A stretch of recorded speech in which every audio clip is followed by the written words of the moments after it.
Hello. Hello. Oh, wait, let me check my settings real quick. We're good. Can you guys see me? Hear me? Hello. Here we go. Yes. Here we go. Wow, I'm early. I'm early today. Day streaming. Yay. I'm so excited. Hello. Welcome back. I did not go live yesterday. Too much going on. You can't hear me? Stop, I was saying. Hello, lovely Debbie. Hello, everyone. Happy Tuesday. I like the day streaming already, and there's been a lot going on this morning. We have a full day of lives. Hi, welcome. I am Melly. This is my channel. This is my house. All is welcome as long as we remain respectful. We are going to be talking about Karen Read today. There's a new filing, and it's wild. If you're not familiar with the Karen Read case, who isn't? Karen Read was found not guilty of killing Officer John O'Keefe. She was set up by the Commonwealth of Massachusetts and a bunch of officers in the midst of that. Yes, it's wild. This just dropped yesterday. I got my hands on it today thanks to crap. It was somebody on Twitter. I think maybe Dips. I'll link it definitely in the description. Oh yeah, here we go. It is, just want to make sure we're credit. Oh, it's Diddy at Suspicious Sauce on Twitter. So she did link it and I got it from her. Today's going to be a great day. Yes, we have lots of lives planned. We have Karen Read, we have Kelsey Fitzsimmons, which is a corrupt case out of the Massachusetts as well. And then we have two Mackenzie Shirley lives. So yes, there's a lot going on. Please, please, please hit the like button, subscribe, do all them YouTube things. It really helps the channel, even if you just like the stream. And I would greatly appreciate that. I was close. Yes, the House of Melly. Oh, hi, Shay. Thank you. I saw Cree's life here. Hey, babes. I saw Yvonne and I saw Debbie, Shay, and Austin and Yvonne. Wait, I already said Yvonne, right? Yeah. Oh, and Happy Michelle. Thank you. Thank you for being here and participating in chat. Like I said, I think there's differing opinions about do you really think Karen killed John O'Keefe or not? So I do have a playlist on the Karen Read case as well. I would be more involved. There's a lot of drama in that case, but we are going to read the filing. We will get through it. It's nothing here on Mellyverse. We read documents all the time. So with that being said, let me make myself a little bit bigger. I hope you guys can see the document. That's as big as I can make it, but I can zoom it in if you guys need me to. So filed November 17th, 2025, Karen Read versus Michael Proctor. So we know Michael Proctor in his personal capacity, 𝗷𝗶𝗃𝗃, Lieutenant Brian Tolley, Brian Albert, Jennifer McCabe, Matthew McCabe, and Brian Higgins. So basically, Karen Read is suing everyone and their mom. These are all the people that basically set her up. So, wow. That's really wild. Let's get started. Complaint. Introduction. For 3.5 years, plaintiff Karen Read was wrongly accused of homicide and subjected to suspicion, arrest, 2 prosecutions, and public condemnation, all resulting from the gross misconduct of the MSP, Massachusetts State Police, which we will refer to them as MSP from here forth, and those working in tandem with MSP to shield from the liability or parties responsible for the death of Boston police officer John O'Keefe. Now, after being acquitted of all charges relating to Mr. O'Keefe's death, Ms. Read brings this action to recover for and address the actions of those actually involved in Mr. O'Keefe's death and law enforcement officers who objectively failed to ensure that justice was sought and served in the aftermath of January 29th, 2022. There's a lot of shade here already. Actually, so the line, this is by Alan Jackson and Karen Read. The line where they say Ms. Read brings this action to recover for and address the actions of those actually involved in Mr. O'Keefe's death. We know Mr. O'Keefe's death. We know there's a lot of theories on what happened I think, in that house. Do we actually know? No. Will we actually ever know who killed Officer John O'Keefe? I don't know. Not unless someone spills the beans, right? Or there's some kind of evidence that nobody has seen. Hey, allegedly, good to see you. So that's crazy. 2, Karen Reed did not kill her then boyfriend, Mr. O'Keefe. Rather, in the early mornings of January 29th, Mr. O'Keefe was killed in the defendant Brian and Nicole Albert's home at 34 Fairview Road in the Canton, quote unquote, house. So we're going to refer to 34 Fairview Road as house. In an altercation during a late night house party with other defendants, collectively the house defendants. So we're going to call, I just was listening to this over at another channel, and it was funny because the house of defendants, that's everyone that's basically being sued by Karen Reed. After a night of heavy drinking, the house defendants responsible for Mr. O'Keefe's death, some of whom had professional experience with police investigations, concocted a plan immediately after the altercation to avoid culpability and to frame Karen Reed. Rather than first call first responders for help, among other actions, the house and defendants conducted a Google search for information about, quote unquote, how's long to die in the cold, moved Mr. O'Keefe's bodies outside, and placed him in the Alberts' front lawn near the road to make it look like Mr. O'Keefe was hit by a vehicle and that he died in the snow without ever coming into the house that night. We know, my opinion only, I know that is total bullshit. Like, I believe John O'Keefe was killed in that house. Mr. O'Keefe's body remained on the Alberts lawn until Karen Reed found him later in the morning.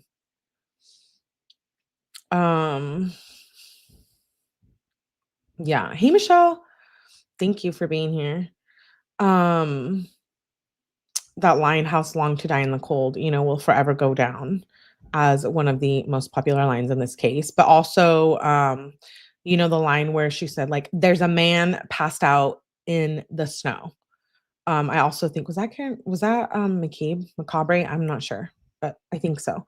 From the beginning, investigators from the MSP allowed the House defendants to direct the investigation away from themselves and towards Miss Reed. The House defendants were a well-connected and close social group with strong ties to law enforcement.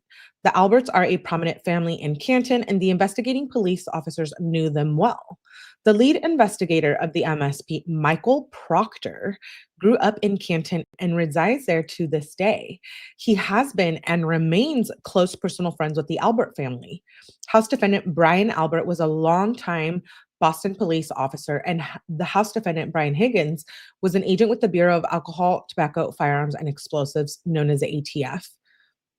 Adhering to the unwritten rule of protecting their own, Proctor and his MSP colleagues intentionally disregarded the obvious and compelling evidence tying the House and defendants to Mr. O'Keefe's murder. Specifically, Mr. O'Keefe's injuries were consistent with a physical altercation. So who the hell beat him up or fought him?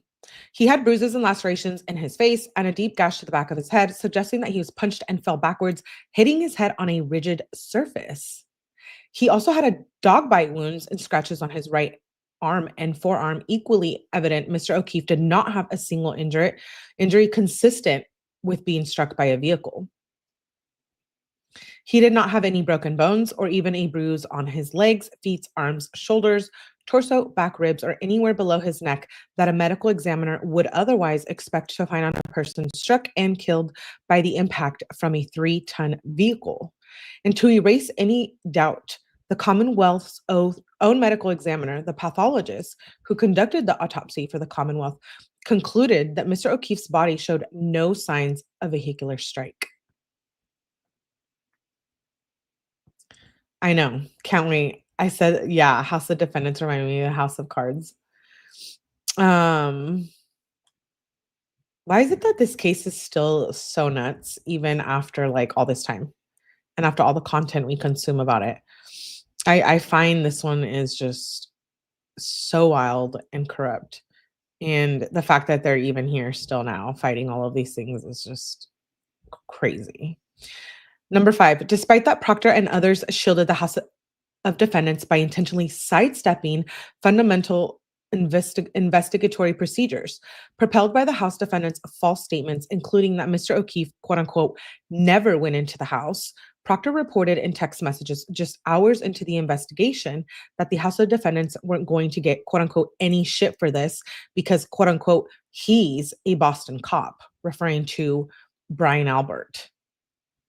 And that Proctor was determined to, quote unquote, make the investigation cut and dry, bringing charges against the girl. Indeed, Proctor made his intentions clear in writing. Karen Reed had, quote unquote, zero chance of skating. She's effed. This pronouncement was a mere 16 hours after Mr. O'Keefe's body was discovered on the Albert's lawn, and Proctor had not even walked into the house. Wow. This is nuts. I know we already knew this, but like, let's include the drama. Yes, this is nuts. Hey, Lisa Marie, good to see you, love.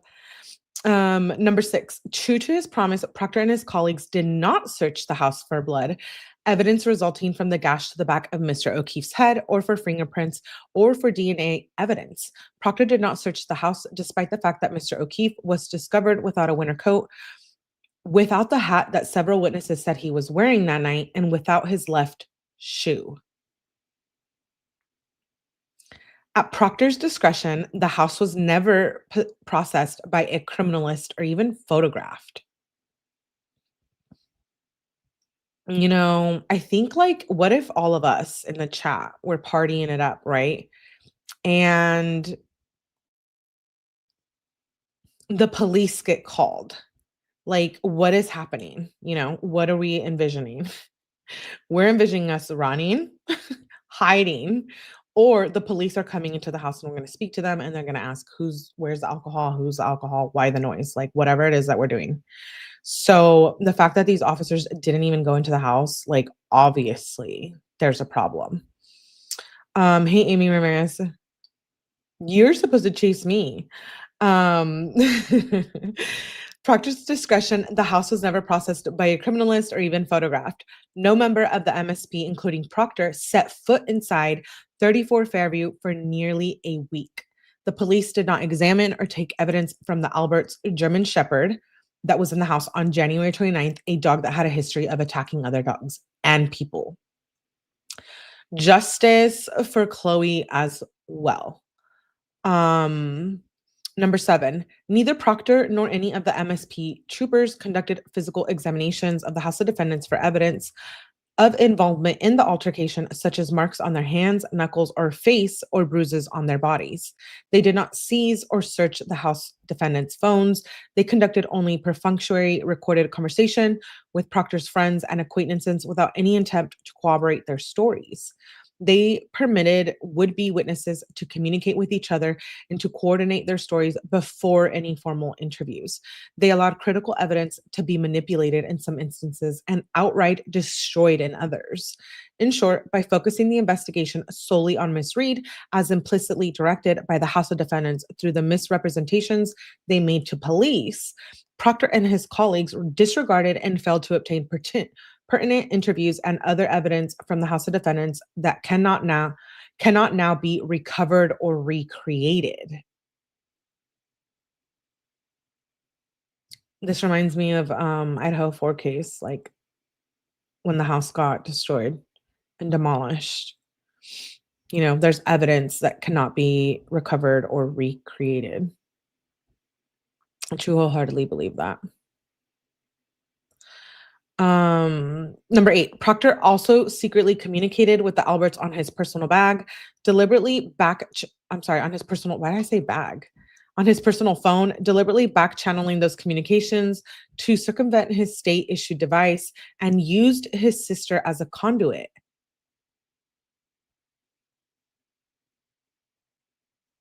For instance, on multiple occasions, Proctor disclosed critical and confidential information about the investigation to his sister, who passed that information to her close friend, Julie Albert, which is Brian Albert's sister-in-law. Julie Albert then passed the same information to the rest of her family in the House of Defendants. Part of these communications included Julie Albert's promise to buy Proctor a thank you gift for handling this investigation in a manner that intentionally avoided implicating the House of Defendants and singularly focused on Miss Reed. Proctor then went so far as to manufacture evidence to ensure that Miss Reed, not his friends and fellow law enforcement officers, was blamed for Mr. O'Keefe's death. This included planting evidence at the scene, on Mr. O'Keefe's clothes, and on Miss Reed's vehicle to support the false narrative that Miss Reed hit Mr. O'Keefe with her car, even though he knew Mr. O'Keefe's injuries were inconsistent with a motor vehicle strike and consistent with a physical altercation and a dog attack. This is too good. Way too good. Number 10, far from conducting an objective investigation with integrity, Proctor personally sexualized and dehumanized Miss Reed throughout the investigation. We remember those foul messages by Proctor. I think he should be arrested for those alone. But, you know, if you could arrest people for text messages, we would all be in jail.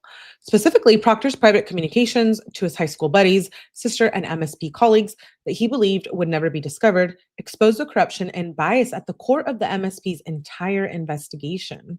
Specifically, only hours into the investigation, in a text chain with 8 of his high school buddies, Proctor stated that Miss Reed is a whack job C word, the R word, and a nutbag, and a babe with no ass. A babe with no ass. Proctor further ridiculed and derided Miss Reed for her serious medical condition, stating that her quote-unquote balloon knot leaked poo and other private text messages to his MSP supervisors and colleagues. Proctor bragged that while conducting a search of Miss Reed's phone, he was looking for naked pictures of Miss Reed. What a pig. Disappointed, he reported that there was quote unquote no nudes so far. Wow. In the unfiltered utterance, we've heard this all before. I mean, I watched the freaking 2 trials, but like still, I'm just appalled. In an unfiltered utterance, Proctor revealed his true mindset, quote unquote, hopefully she unalives herself. I forget that part. I forget he said like, hopefully she kills herself. Ooh. Number 11, indeed, Proctor's supervisors that the MSP knew about the condoned Proctor's unlawful conduct and in some instances expressly encouraged his flagrant abuse of power. For example, on one occasion, Proctor's immediate supervisor, 𝗷𝗵𝗃𝗄, responded with a thumbs up emoji to calling Miss Reed the R word. RETARDED. I do not like to use that word in my vocabulary, so I'm going to spell it out for you. And if you don't like it, sucks for you. Just accept me for who I am, babes. Proctor's supervisors and the MSP knew Proctor had a close relationship with the Alberts and that he made no secret of his bias against Miss Reed, demonstrating a clear prejudice against her from the outset.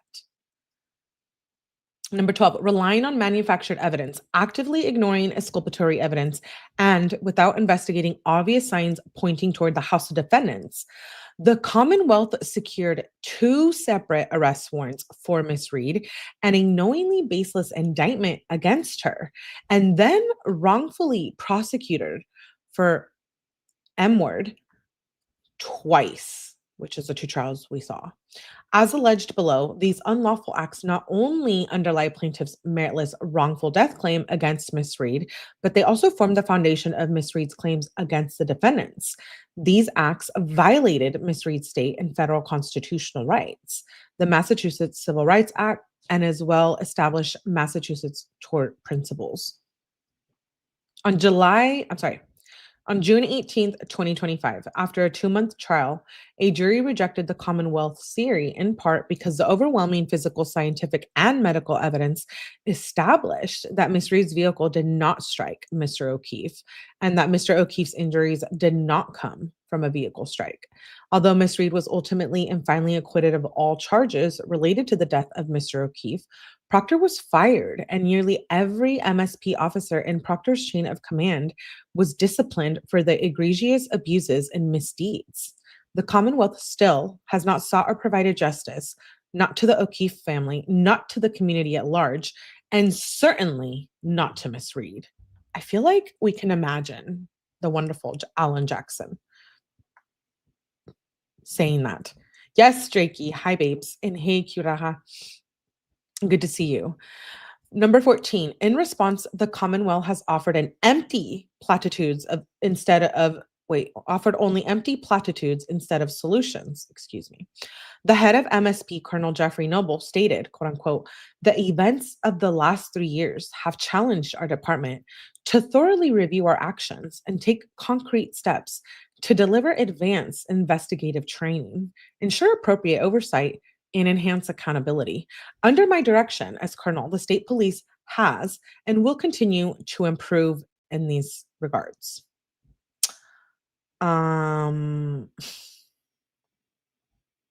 Is that happening? No, Mr. Noble. In an interview with the Boston Herald, Noble acknowledged the systemic nature of MSP's conduct in Miss Reed's case. Conduct? You mean corruption and conduct? "Quote unquote, in my eyes wide open to a cultural issue that I have concerns as it relates to Trooper Proctor." Yeah, no shit. These hollow words do nothing to right the devastating wrongs that have been visited on Miss Reed. Colonel Noble's words confess a sickness deep in the marrow of MSP, but offer no remedy, no medicine, no relief to someone so brutally victimized by it. I really love that line. 15. On March 19th, a Wednesday, following the public disclosure of Proctor's illegal and unethical conduct related to the Reed investigation, the MSP's trial board found Michael Proctor guilty of a Class A violation, which included, quote unquote, that he was biased in his dealings with a homicide suspect and or brought otherwise himself and the Mass State Police into disrepute. Number 16. Miss Reed's life was not merely turned upside down by the MSP and the House of Defendants' conduct, it was forever changed by the defendant's transgressions and wrongdoing. The years of uncertainty and unimaginable emotional distress have left devastating scars that will never heal. At the same time, neither Mr. O'Keefe nor his family has received justice. His killer or killers still walk free. It is so true. One of them, they're all still walking free. How disgusting. By asserting her claims against MSP, Proctor, his supervisors, the town of Canton, and House defendants, Miss Reed seeks at minimum to confront and redress these wrongs and others. More importantly, she seeks to force the Commonwealth to fulfill its deputy to stop law enforcement from trampling the innocent to protect their own. Trampling the innocent to protect their own. 2 parties. Plaintiff Karen Reed, residing in North Knighton, Massachusetts. Defendant Michael Proctor, former MSP police trooper residing in Canton. He is being sued in his personal capacity. 19. Defendant Sergeant 𝗀𝗄𝗄𝗃 is the MSP police trooper residing in Stoughton, Mass. He is being sued in his personal capacity. Defendant Brian Tully is MSP trooper residing in Hingham, MA, also being sued. Defendant Brian Albert in Norwood, Nicole Albert in Norwood, Jennifer McCaubray in Canton, Matthew McCabe in Canton, and Brian Higgins in Sandwich, Mass. Sandwich? I didn't know there was a city called Sandwich. And sorry, but I think you guys know who I'm referring to when I use the nicknames. Like Bukkake is Buchanan. Jurisdiction and venue. Okay, we already know this. Claims has jurisdiction over all claims in this case. Plaintiff Karen Reed resides in Bristol County. And here's the facts. Mr. O'Keefe's death. Before his death, Mr. O'Keefe and Miss Reed were dating. On the evening of January 28th, 2022, Mr. O'Keefe and Miss Reed went out for the night. They first went to CF McCarthy's in Canton when they had several drinks. Then they went to the Waterfall Bar in Canton. There, they met up with a group of acquaintances, including Brian Albert, his wife Nicole Albert, Brian's brother Chris Albert, and his wife Julie, and Jennifer McCabe, Nicole's sister and Brian's sister-in-law, her husband Matthew McCabe, and Brian Higgins. The group of acquaintances had several drinks and planned to continue the party back at the Alberts home in Canton at 34 Fairview Road. House defendant Jennifer McCabe told John O'Keefe that he should come to the house. The group had overlapping social relationships. At the time, Brian Albert was a Boston police officer, as was Mr. O'Keefe, though they did not know each other well. Brian Albert and Brian Higgins were close friends. Higgins was an officer with the ATF. He also was permitted to keep an office at the Canton Police Department, which we're going to refer to CPD, alongside Brian Albert's brother, Canton Police Detective Kevin Albert. Kevin Albert had a professional and social relationship with Michael Proctor. Brian and Nicole Albert's son, Brian Albert Jr., and his friends were already at the house for Brian Jr.'s birthday. In addition, Colin Albert, Brian Albert's nephew, was present. And I think Colin played such a more bigger role than we even know. I don't know why I feel that. Miss Reed and Mr. O'Keefe have never been to the house before January 29th, 2022. They had never been in the house. They arrived in front of the Alberts' home around 12:20 a.m. Miss Reed was reluctant to attend the party for several reasons, including that she was unsure whether they were at the correct location and whether they were even welcome to the late-night party. Mr. O'Keefe got out of Miss Reed's SUV and indicated that he would check out the party and report back to her. Mr. O'Keefe walked toward the front door/garage area of the house and entered one of the two doors. A period of time passed without any word from Mr. O'Keefe. Miss Reed, who was still hesitant to join, presumed that Mr. O'Keefe intended to stay, and therefore she left to go home without him. At some point after entering the house/garage, Mr. O'Keefe was involved in a physical altercation either inside the house or the garage. During that altercation, the Alberts' German Shepherd Chloe attacked him, and Mr. O'Keefe sustained multiple dog bites and scratches on his right arm. He also suffered an incapacitating Contrecoup's wound on the back of his head.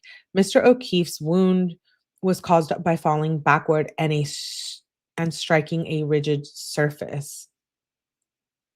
The Alberts' garage contains such surfaces. By contrast, the head wound could not have been caused by a vehicle strike or falling backward onto a flat, cold lawn like the Alberts. Because of their knowledge of criminal investigations, the Alberts, the McCabes, and Higgins, the house defendants, knew that calling for medical care to help save Mr. O'Keefe's life would trigger immediate and irreversible risk of their own criminal exposure. Therefore, at least the five of them agreed on a simple plan to exonerate themselves and implicate Miss Reed. They would tell anyone who inquired that Mr. O'Keefe never entered the house and hid evidence that he was there, including his body.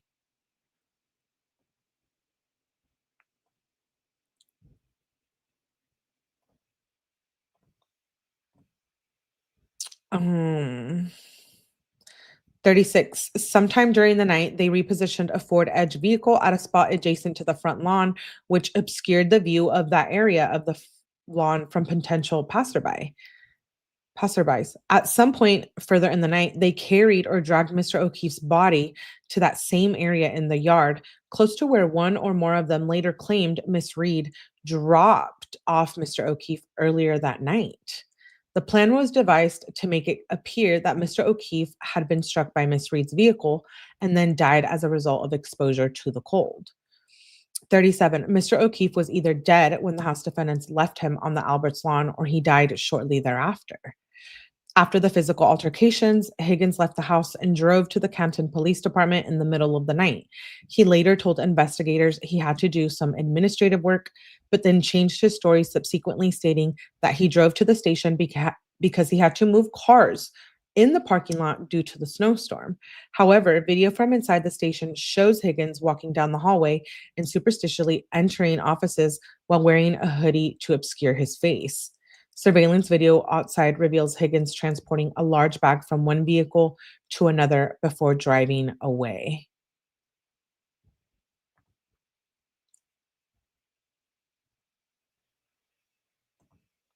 After leaving the police station, Higgins and Brian Albert continued to coordinate their stories by calling each other multiple times in the early morning hours and ultimately spoke with each other on their cell phones at 2:22 a.m. Later, both Brian Albert and Higgins denied the existence of these phone calls, and then when confronted with their existence by a separate law enforcement agent, a non-MSP and non-CPD law enforcement agency at a separate proceeding, they coordinated the same exact lie, falsely claiming the multiple calls and answers were just butt dials. However, 5 minutes after the Higgins-Albert call, Ms. McCabe performed a Google search on her phone at 2:27 a.m. How's long to die in the cold, misspelling the first word. With that being said, I want to play this clip really quick. Jen McCabe. These trials were just insane. It's a really short clip, but we're going to play this for a sec. In that clip with law enforcement, between and among you and Kerry Roberts and Miss Reed? I was. You noticed when Mr. O'Keefe was placed on the gurney in a prior clip and moved past you, correct? Yes. Did you notice what your reaction was when that gurney passed you? I didn't know. Did you see that you turned your back completely to Mr. O'Keefe as he passed by? If that happened, it wasn't on purpose. Ms. McCabe, when you got to the scene, we can take that down. When you got to the scene at 6:03 in the morning, you immediately recognized, did you not, that this was an emergency situation? High intensity emergency situation, correct? I knew it was an emergency situation, yes. As a matter of fact, a man's life was in grave danger. You knew that. Yes, I did. And this is someone that was a friend of yours, correct? Yes, he was a dear friend. Not just a friend, but a police officer who was laying, as far as you knew, dying in the snow. Is that right? Yes. You knew that you needed to get immediate medical attention, emergency medical attention to him as quickly as you possibly could. Is that right? Yes. You knew that minutes counted, right? Yes. You knew that seconds counted, correct? Correct. This man was grasping, as far as you knew, grasping and clinging to life at that moment. Is that right? Yes. That's why you called 911, to get emergency personnel who are trained in CPR and life-saving measures to the scene, to the gentleman, to Mr. O'Keefe, as quickly as you possibly could, correct? Yes. You called 911 at about 6:00. That testimony will forever be the most. Jennifer McCabe. Wow. Okay. Let's see. I just wanted to play that for a little bit while I got my water, and it just blows my mind. Justice for Officer John O'Keefe. Let's continue with the document. So, Miss Reed searches for Mr. O'Keefe. Miss Reed began the search for Mr. O'Keefe on January 29th, just before 5 a.m., when she awoke and realized he had not returned home. She phoned House Defendant Jennifer McCabe, who already knew exactly what had happened to Mr. O'Keefe. Miss McCabe insisted that Miss Reed drive to Miss McCabe's house rather than driving to 34 Fairview. I'm going to zoom in a little bit. Which Reed did. The two of them were then joined by Kerry Roberts, and the three of them left the McCabe residence. However, rather than go to 34 Fairview, oddly, Miss McCabe directed them to go back to Mr. O'Keefe's home, where Miss Reed had just come from. After the three of them finally drove to 34 Fairview, the illogical Miss McCabe directed The logical McCabe directed route to 34 Fairview was intentional. It allowed the defendants more time to finish creating the scene and hiding evidence before Mr. O'Keefe's body was discovered on the Albert's lawn and the first responders arrived. A complete setup. 41. As they approached the house Miss Roberts driving, Miss Reed saw Mr. O'Keefe almost immediately. She screamed for Miss Roberts to stop the vehicle and jumped from the moving car to run to Mr. O'Keefe. She began rendering aid, including CPR. As the House of Defendants had planned, Mr. O'Keefe's body was discovered in front of the Alberts house near a flagpole and a fire hydrant on the side of the Alberts property as seen from the roadside. The Ford Edge, which had been parked in position to obscure Mr. O'Keefe's body in the middle of the night, had been moved. While Miss Roberts joined Miss Reed with administering CPR, Miss McCabe did not even help or even approach Mr. O'Keefe. Rather, she sat in the cab of the vehicle, called 911, and reported that there's a man passed out in the snow. Despite knowing that her brother-in-law, Brian McAlbert, why do I keep saying McAlbert? Despite knowing that her brother, Brian Albert, a police officer and first responder, was just feet away inside the house, Miss McCabe never went into the house or requested that Albert come down to help Mr. O'Keefe. Rather, as Mr. O'Keefe lay dying in the snow, Jennifer McCabe stood and watched with no fear, urgency, or even concern for her family members residing mere feet away. This was like a major thing when I think the case, like, remember how we were all always talking about, like, how did they not hear anything? They were sleeping up in the house. There was a dog, Chloe, who was prone to attacking people. And there's all this commotion happening outside. And they claimed they didn't hear a single thing. I guess maybe if you're passed out drunk or something, I don't know. How are you not going to hear firefighters and EMS and etc., all this commotion? Investigation begins. The CPD were the first on the scene shortly after 6 a.m. At that time, there was no evidence that Mr. O'Keefe had been hit by a vehicle. In fact, the evidence suggested just the opposite. His body did not show signs of trauma commonly associated with being struck by a car. There were no bone fractures or trauma to his lower body, his torso, or any other part of the body as investigators would expect from a vehicle strike. Rather, Mr. O'Keefe's injuries were consistent with being physically assaulted to the face and head and attacked by a dog.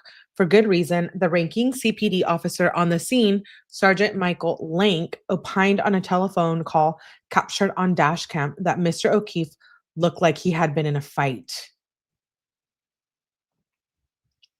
44. Moreover, the initial search conducted by Canton police officers revealed that there was no vehicle debris on the lawn at 34 Fairview, let alone any debris at or near Mr. O'Keefe's body. Not a single piece of taillight material was discovered on the lawn that morning or in the roadway, notwithstanding multiple searches and the use of a leaf blower to remove snow. Tellingly, despite the commotion outside, including more than a dozen first responders, 3 police cruisers, 2 ambulances, a ladder fire engine, all with their emergency lights flashing, and at least 2 civilian vehicles, plus Miss Reed's scream upon finding Mr. O'Keefe's body, no one from the Alberts house, including police officer Brian Albert, ever went outside to see what was happening, let alone help. They wanted to avoid scrutiny from the police investigators. So that was the part I was just talking about, where how did they not hear anything? And they're law enforcement, so aren't they like supposed to help?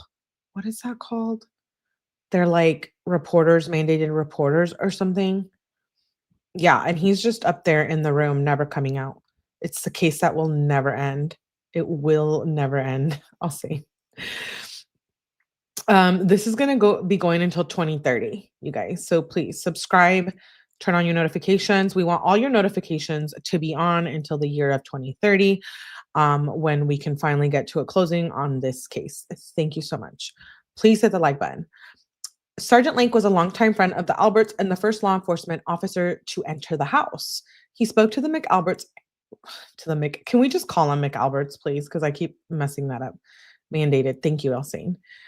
To the Alberts and the McCabe's. Pursuant to their plan, the Alberts and the McCabe's told Sergeant Link that Mr. O'Keefe had never entered the house the night before.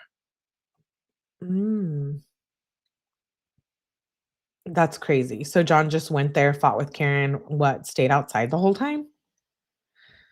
Pursuant to their plan, the Alberts and the McCabe, I already read that, sorry. The Alberts and McCabe's statements were false. Mr. O'Keefe arrived and entered the house or garage where he was assaulted, attacked by the Alberts dog, and suffered a fatal injury to the back of his head.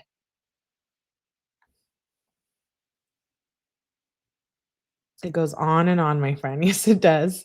You know what I was thinking? Like, if it was truly an accident, like, okay, say maybe they were getting in a fight. And if it was truly an accident and he fell and hit his head, but like, or whatever, even though I don't believe that.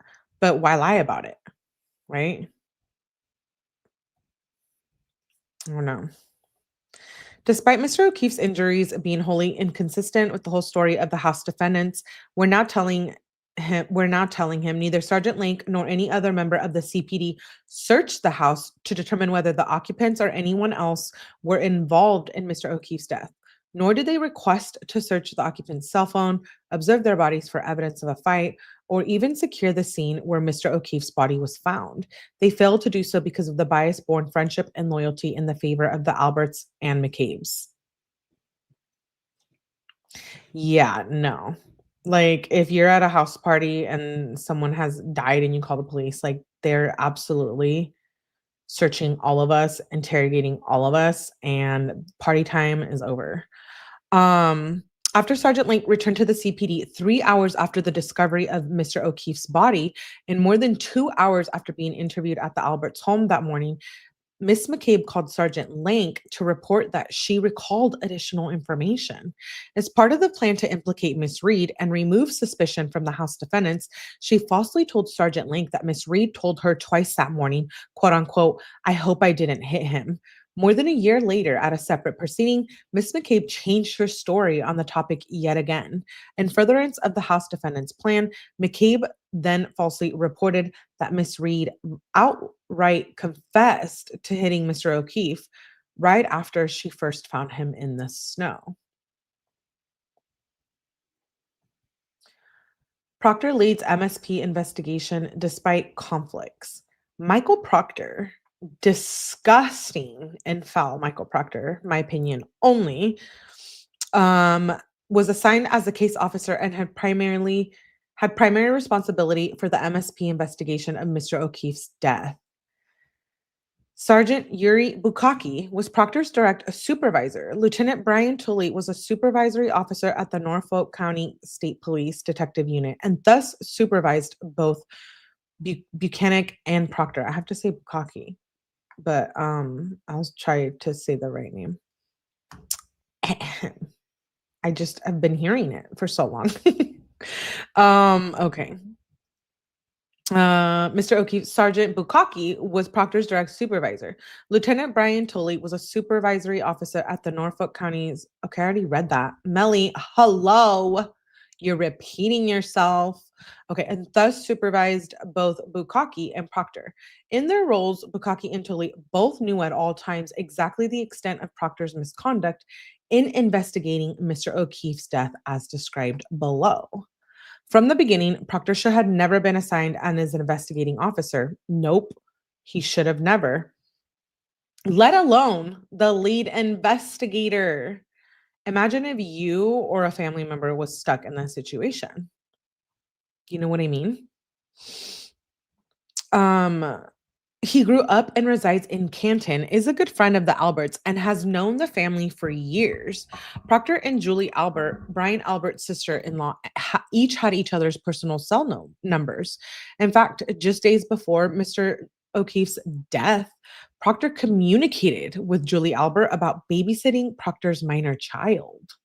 Proctor's sister, Courtney, who was also a close friend of Julie. In fact, Proctor's own mother referred to the Alberts as the Proctor's second family. That's how close they were. The existence of these relationships was intentionally suppressed by Proctor and other members of the MSP, including 𝗵𝗃𝗍𝗃 and Tooley, in an effort to ensure that the House defendants were protected and that Ms. Reed's right to a fair investigation and trial were undermined. Proctor, 𝗵𝗃𝗍𝗃, Tooley engaged in corrupt and biased investigation by not investigating inside the House and interviewing House defendants as friends rather than suspects. Yes, because when do you know of criminal investigations happening in your kitchen? I mean, is it possible? Yes, probably anything is possible. But no, it's not happening. I think they bring you down to the police department or like subpoena you or some shit, right? Let me get a drink.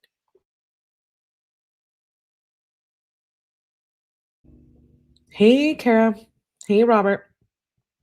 Proctor, 𝗵𝗃𝗍𝗃, Tooley, and MSP never searched for DNA inside the house.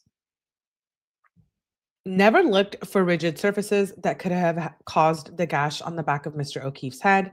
Never inspected the House defendants' bodies for indication of bruises or cuts that resulted from an altercation, and did not search the House defendants' cell phones. This allowed potential evidence to be destroyed, disposed of, removed, or simply become unrecoverable. Remember the solo red cups? Oh my gosh. The solo red cups. Proctor, 𝗵𝗃𝗍𝗃's, and Tooley's interviews of the House defendants were also outside of normal protocol. They were all interviewed either at their home, their family member's home, their lawyer's home, in the case of Brian Higgins, their lawyer's office in the case of Brian and Caitlin Albert. So that's hilarious.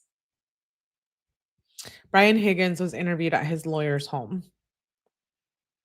Brian and Caitlin Albert at their lawyer's office, their place of employment, or over the phone.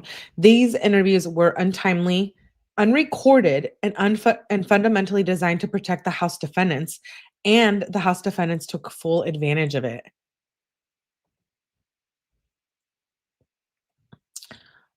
Specifically, Jennifer McCabe became the point person for the House defendants in providing their false narrative to investigators. She managed and communicated details about the House defendants' messaging and the investigation itself, including visiting proctors and other investigators' private residences, mapping out timelines to coordinate statements with their witnesses, leading group text message chains that were later partially deleted, and planning private meetings at all hours of the day and night. Instead, these were never the acts of innocent witnesses seeking to help an investigation concerning the death of an alleged friend. Rather, they were predicate acts of conspiracy among a group of people with a shared goal of deflecting their criminal exposure onto someone else. Ooh, this is a really good document. Hey, Mo. The remaining group texts that were not deleted or that were later recovered reveal some of their planning. For instance, on the evening of January 29th, Jennifer McCabe texted with her sister, Nicole Albert, that Carrie Roberts was present when Mr. O'Keefe's body was found, quote unquote, talked to the cops and kept it simple. Of course, there would be no reason to report back to the other House defendants about Roberts keeping it simple unless what really happened was more complicated. Proctor, 𝗵𝗃𝗍𝗃, and the MSP never sought these communications. Rather, they were obtained by Karen Reed's defense attorney, repeated motions to compel access to data on Ms. McCabe's phone. I could never get over how shady these people are. Like, I really can't. Later, in group texts with Jennifer McCabe and Brian and Nicole Albert, Matthew McCabe suggested having Chris Albert publicize a crafted story to a reporter saying, ask Chris to ask some questions. Tell them the guy never went into the house. As an endorsement of the plan, Brian Albert responded, exactly. Importantly, the text messages from the House defendants' phones that were ultimately recovered and that provide a window into their conspiracy and misconduct, as well as the MSP's unlawful investigation, were not the product of CPD or MSP investigative work. Rather, based on media reports, raising serious questions about MSP's investigation and the House defendant role in Ms. O'Keefe's death, another separate law enforcement agency began its subsequent investigation. That investigation, and not MSP's, resulted in obtaining the House defendant's phones, taking statements from the House defendants, and conducting a separate proceeding, all of which MSP refused to do itself. Indeed, the evidence procured by the separate law enforcement agency's investigation demonstrates the House defendants' conspiracy and unlawful conduct, as well as MSP's bias and corruption. Yeah, corruption for sure. Proctor and Bukkake initially, Buchanan, oh my God, I'm terrible. I'm sorry. His real name is Yuri Buchanan, but you guys know what I freaking mean. Proctor and Buchanan initially interviewed the McCabe's and Brian McAlbert. Not me giving everyone new names. On January 29th at the McCabe's home at 12 Country Lane in Canton, at which time they did falsely state that Mr. O'Keefe never entered the Alberts' home. So the McCabe's and Brian Albert, yeah. I don't believe that for 1 second. Buchanan and Proctor did not interview Nicole Albert and Brian Higgins until February 3rd, and did not interview Chris and Julie until February 10th, nearly 2 weeks after Mr. O'Keefe's death, and more than a week after Miss Reed was arrested and charged. Before both interviews, the McCabe's and Alberts continued to coordinate their stories as evidenced in group texts. Proctor, Buchanan, and Tully likewise failed to conduct a meaningful investigation into Higgins' involvement. When Proctor and Buchanan interviewed Higgins on February 3rd, Higgins presented the troopers with a select set of self-curated texts between himself and Miss Reed. They learned that Higgins and Miss Reed had been exchanging flirtatious texts, and that Higgins reported at least one instance in which Miss Reed and Higgins kissed while at Mr. O'Keefe's house mere weeks before his death. This part trips me out because then I think like, okay, so Higgins and John maybe fought over Karen Reed. Or maybe Higgins was jealous of John and so they jumped him. Or maybe there was a fight over Karen Reed and John was talking shit and then they decided to beat him up. I mean, if Higgins and Karen were having a thing going on, I mean, I know she was found innocent or not guilty of running him over, but I mean, I don't know. I don't put anything past anyone. Melly, what do you mean? Do you think Karen Reed is guilty? No, but the fact that they were kissing and talking and seeing each other prior to, I don't know, makes me feel a little bit uncomfortable. Like, so what, you wanted to date Higgins, but you were still with John, and then you guys were not in a good place, but now he's dead. I don't know. There's just a lot. There's a lot to this case. Rather than pursuing Higgins as a possible suspect, Proctor, Buchanan, and Tully neglected to investigate the matter further. They never interviewed Higgins again, even after surveillance video revealed Higgins was suspiciously hiding in the halls, suspiciously hiding his face in the halls and parking lot of CPD at 1:30 a.m. on January 29th. Yeah, I think that's so suspect. Like, what are you doing there at 1:30 the night of that night of? The video contradicts Higgins' statement about his actions that night. However, not only did Proctor, Buchanan, Tully, and MSP not investigate what Higgins was doing or what was in the bag, but they went so far as to hide the video from Karen Reed and her criminal defense attorneys for years. Reed's defense did not receive these videos until after Reed stood trial for the first time. And even after the separate law enforcement agency's investigation revealed late-night phone calls between Brian Albert and Brian Higgins, MSP failed to pursue either witness further or seek a full forensic extraction of Higgins' phones or even a simple call log from his cellular provider.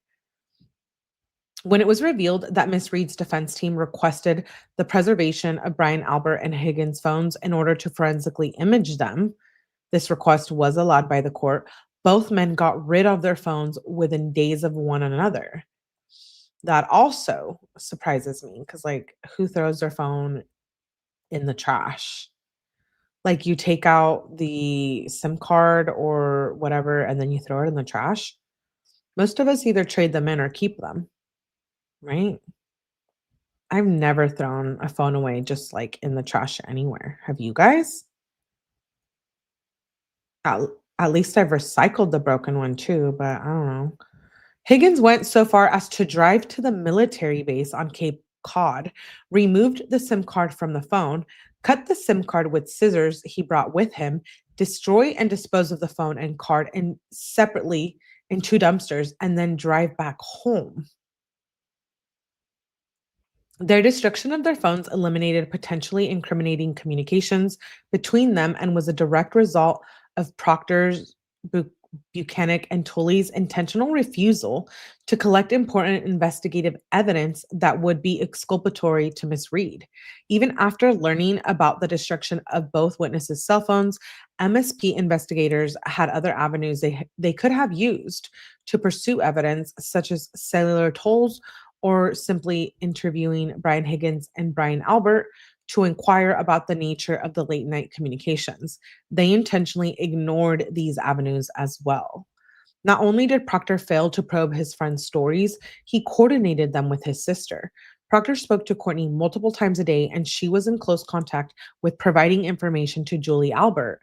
Julie and Courtney called each other many times between February 1st and 2nd, and at least 67 times between February 1st and September 2nd. September 6th, 2022. I don't know if that many times. 67 times over like what? 7 months?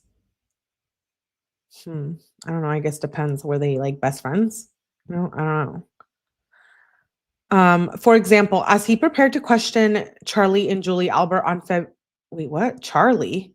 For example, as he prepared to question Chris and Julie Albert on February 10th, Proctor told his sister Courtney that the interviews were not a big deal. Courtney told Proctor that Julie Albert had been nervous and wanted to give him a thank you gift after the interview. To avoid scrutiny, Proctor instructed Courtney to tell Julie to give the gift to his wife, Elizabeth Proctor. And there's Lizzie. Lizzie girl, where you at? I think it's said that Lizzie's divorcing Proctor, or maybe they're split. I don't know. Interesting. Proctor shared investigatory details with Courtney before they were public. In some instance referenced above, when his sister was informed that Julie Albert had been so nervous before the interview, instead of investigating further, he shrugged it off, laughed, and asked why. But Proctor knew exactly why Julie Albert was nervous. He sought to reassure her by telling Courtney that it was just fine, just a quick convo. And then after the interview, Proctor spoke to Julie on his personal cell phone in an unreported conversation. Proctor never treated the Alberts as witnesses in the murder investigation. He treated them like the family friends that they were. At one point, leading up to some of the interviews, Miss McCabe asked Nicole Albert if she had heard anything more about the investigation. Confident she would learn more from Julie Albert, again through Courtney, Nicole Albert responded, quote unquote, "We'll get more info tomorrow. Don't want to text about it." The House defendants did not want to text about their activities and communications because they tried to hide and or lie about them. For instance, it was discovered in the second criminal trial that Miss McCabe had lied in her sworn testimony in the first trial and about not visiting 34 Fairview with Carrie Roberts on January 30th on their way to Michael Lank's house. I thought when you lied on the stand, you had to get like arrested or charged with lying on the stand? Is that not a thing anymore? I don't know. However, while they did not text about this meeting, McCabe's cell phone location, data obtained later by Reed's defense, reveals that she did, in fact, visit 34 Fairview just one day after O'Keefe's death and lied about it. The McCabe's, Alberts, and Higgins all told the same false story to investigators in their interviews, and Proctor, Bukkake, and Tully accepted their coordinated statements without making effort to corroborate their stories. The next section, rather than investigate their friends and brethren, Proctor, 𝗃𝗃𝗿𝗃, and MSP target Karen Read. Instead of taking the routine, objective, and necessary steps of investigating the McCabe's, Higgins, the Alberts, and Proctor, 𝗃𝗃𝗿, and 𝗃𝗃𝗿 focused exclusively on Miss Read as a suspect from the start of the investigation, despite substantial evidence exonerating her and implicating others, just as the House defendants intended. Proctor seized Miss Read's cell phone with her SUV within 30 minutes of interviewing her on January 29th. That's crazy, 30 minutes. He arrested her 72 hours later before reviewing any surveillance from the bars or ring camera footage, before interviewing exculpatory witnesses, and before the medical examiner's office conclusion that the manner of death could not be determined. There were no injuries to Mr. O'Keefe's body consistent with a vehicle strike. Much to Proctor's surprise, through the separate law enforcement agency's investigation, his contemporaneous text messages were discovered. Among them, Proctor texted with his high school friends on the evening of January 29th, the day he began his investigation.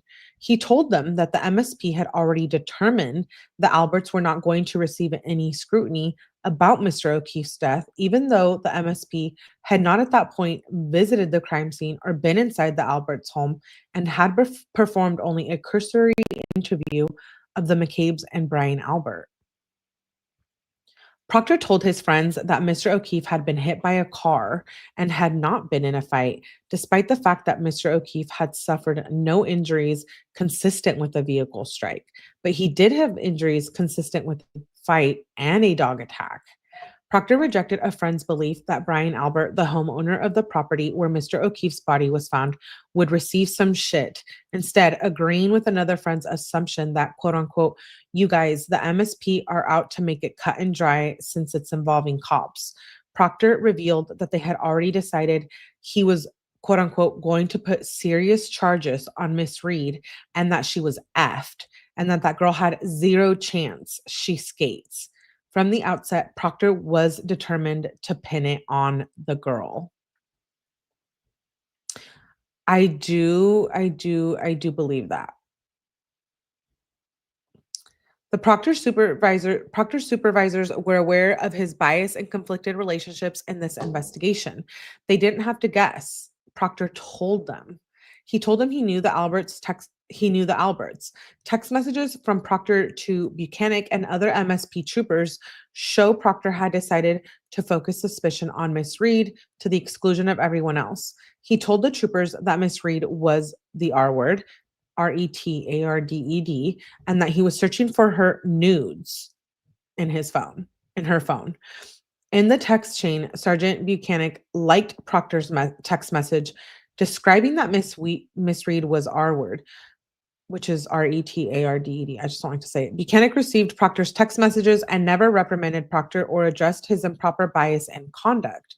Because he was determined to put serious charges on Miss Read, Proctor ignored the fact that the Commonwealth's medical examiner could not conclude that Mr. O'Keefe's death was a homicide, determining instead that the manner of his death could not be determined.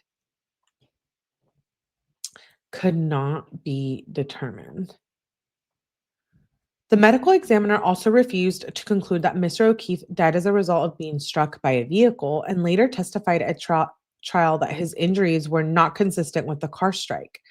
Proctor later admitted that in his entire career, he had never seen a homicide investigation where the medical examiner could not determine the manner of death, but he remained undeterred in his quest to charge Miss Read. As he later admitted, the medical examiner's refusal to rule the death a homicide did not matter to him because either way, Miss Read was going to be charged. Proctor and 𝗃𝗃𝗿𝗃 plant certain evidence and make false statements in court and other legal documents to frame Karen Read. Proctor made this investigation cut and dry by manufacturing a case against Miss Read. A crucial first step was to ensure that the crime scene and evidence was not secured.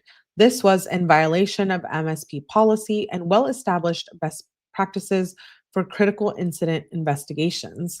Specifically, the MSP crime laboratory requires processing of evidence at major crime scenes, including crime scene photography and evidence processing and the recovery of latent fingertip, footwear, and tire track evidence. Neither the MSP troopers involved in the investigation nor the CPD police officers on the scene secured the Alberts' home or the area where Mr. O'Keefe's body was found. That is really crazy. There's a man dead in the snow, and they didn't secure the area. The MSP did not take any photographs of the house, including any part of the yard where O'Keefe's body was found, until February 1st. More than 3 full days later, no photographs were taken of the inside of the garage of 34 Fairview, which is where I believe John O'Keefe died. This intentional departure from or at least got beat up. This intentional departure from the established protocols permitted Proctor and Buchanan to generate false incriminating evidence against Miss Reed and give the House defendants time to destroy the actual evidence. By approximately 2:30 p.m. on January 29th, before he had even met or interviewed Miss Reed or seen her Lexus SUV, Proctor had already ordered a seizure of the vehicle at her parents' home in Dayton. By 4:17 p.m., the vehicle was in MSP's physical possession. The vehicle was then towed to the CPD Sallyport, even though MSP has at least 2 closer barracks and Massachusetts was in the middle of the historic nor'easter. Proctor knew he had more leeway to manipulate evidence regarding the SUV at CPD than at MSP's facilities, and he knew he needed to have that evidence in close proximity to the crime scene at 34 Fairview. Before the vehicle arrived at the garage, Miss Reed's Lexus taillight had a minor crack but was intact. The crack occurred when Miss Reed backed into Mr. O'Keefe's car at 5 a.m. that morning as she was leaving to search for him. The incident was captured on video. Buchanan and Proctor followed the vehicle from Dayton and arrived at CPD at 5:35 p.m., just moments after the tow truck with the Lexus. At some point after the vehicle arrived at the Sallyport, the right rear tail light was almost entirely destroyed. Video was taken from different angles in the Sallyport, and it shows Buchanan, Proctor, Canton Police Officer Chief Ken Berkowitz, and other individuals near the tail light, but notably no video captures the tail light's appearance at the precise time it arrived at the Sallyport. The available surveillance video from the Sallyport, as well as a CPD access card swipe log obtained by separate law enforcement agency, reveal seemingly unfettered access to the Sallyport by a myriad of individuals throughout the evening of January 29th, including just before and after 5:30 p.m. Wow, the setup was so crazy all the way around. One or more of them destroyed the taillight, secretly took pieces of it into their possession, and then planted some of them in various places at 34 Fairview and on Mr. O'Keefe's clothes. Knowing that there were video cameras both inside and outside the Sallyport, Proctor and Buchanan worked together to obscure their role in manipulating the right taillight and then ultimately to present false evidence at the first criminal trial. Specifically, Proctor directed Buchanan to secure video footage from surveillance cameras located both inside and outside the Sallyport garage, which he did. These videos were manipulated in 2 significant ways. First, a critical 42-minute portion was deleted from the footage from the Sallyport front wall camera. The portion from 5:08 p.m. to 5:50, which included the exact time Miss Reed's Lexus arrived in the garage. This footage would have shown that the taillight was intact. Second, footage from the Sallyport back wall camera was inverted, which made the right side of Miss Reed's vehicle appear to be the left side and vice versa. Another camera, a main driveway side exterior, captured the back end of the Lexus as it arrived at CPD, but was too grainy to decipher the conditions of the passenger taillight. The videos from inside and outside the Sally port and Proctor's request for 𝗵𝗃𝗃 to obtain it was intentionally hidden from Karen Reed and her defense attorneys for more than 2 years to avoid scrutiny. The video was then sprung on them immediately before and during the first criminal trial. One driveway's camera's footage was not revealed to the defense until just prior to the start of the second trial. In fact, 𝗵𝗃𝗃 presented one part of the video during his direct testimony under questioning by the Assistant District Attorney Adam Lally. 𝗵𝗃𝗃 narrated the video to the jury, correctly identified that Proctor was at the rear of the vehicle, but claimed that he never approached the right rear taillight area of the vehicle. That testimony, however, was entirely false. As he well knew, the video that 𝗵𝗃𝗃 authenticated as fair and accurate was actually neither fair nor accurate because it had been inverted. Proctor was actually behind the right taillight for a significant period, but because it was inverted, it appeared in the video that he was still behind the left taillight. That is so sketchy. They hoped this would allow 𝗵𝗃𝗃 to lie about this issue at trial without detection. Without this video and 𝗵𝗃𝗃's false testimony, the MSP, Proctor, and 𝗵𝗃𝗃 attempted to mislead the jury in order to conceal the tampering with and planting of taillight material. Proctor and 𝗵𝗃𝗃 also took taillight pieces from the Sally port, brought them back to 34 Fairview to plant them in the location where Mr. O'Keefe's body was found, and then falsified various documents in an attempt to hide their conduct. In warrant applications to the Stoughton District Court and Norfolk Superior Court for searches of Google electronics ring records, and Miss Reed's phone, Miss Reed's vehicle, cell tower records, and other sources of information, Proctor swore he seized Miss Reed's vehicle from her parents' home at 5:30 p.m. on January 29, 2022, and had the vehicle towed to the CPD. Reports shared by Dayton Police Department in 2023 reveal that the Lexus was towed from Dayton at 4:17 p.m. Proctor's assertion that he seized it at 5:30 was intentionally false to hide the fact that the car was in police custody for 73 minutes longer than indicated in his sworn affidavits. I can't believe how much they tried to cover up, and wow.